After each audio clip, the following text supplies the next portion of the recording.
C'est la dernière hausse apportée par le gouvernement. Un comité spécial de fixation des prix qui se rencontre tous les 3 mois indique qu'une hausse de 7% du baril de Brent sur le marché international est la principale raison de cette hausse des prix de 3,7%. Les réactions sont mitigées. Je ne ressens pas beaucoup de changements, ce n'est qu'un quart de livre, donc pas énorme. Cela ne fera pas une grande différence. Quand il y a de la circulation, cela fait une différence car nous consommons davantage de carburant, ainsi le coût est plus élevé. J'espère que les responsables du gouvernement augmenteront les tickets clients un peu car nous conduisons la plupart du temps dans les bouchons. Uber a aussi augmenté ses prix, pourquoi pas nous aussi?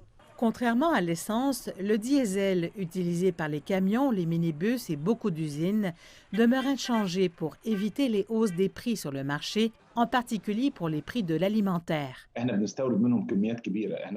Nous importons 50% de nos besoins en gaz butane et plus de 35% de notre essence et de notre diesel. La forte augmentation des prix du pétrole à l'international après une période de récession économique due au coronavirus était attendue.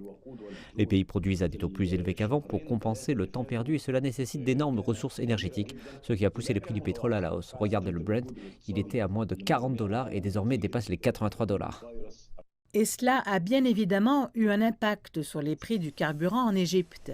Au cours des 5 dernières années, le gouvernement a progressivement réduit les subventions au carburant pour alléger le lourd fardeau pesant sur le budget étatique. Cependant, cette hausse des prix du carburant pour le consommateur a été d'environ 150% durant cette période. Le président Sisi a été très courageux de faire un tel choix car augmenter les prix est une décision politique dangereuse, à même d'entraîner la désapprobation du public. Cela faisait partie d'un programme intégral de réforme économique conjointement avec le FMI. Vous voyez, chaque hausse d'1 $ au prix international du pétrole signifie une subvention supplémentaire de 256 millions de dollars dans le budget. Ainsi, le budget a prévu un prix mondial du pétrole à 65 $ et le prix a atteint 73 $, donc c'est une hausse de 8 $. Cela signifie que les dépenses de subvention, rien que pour ce seul trimestre, ont grimpé de 2 milliards de dollars supplémentaires, en un seul trimestre. Le gouvernement déclare que l'argent économisé par les réductions de subventions au pétrole est utilisé dans le cadre du financement de projets de bien-être social pour les plus démunis.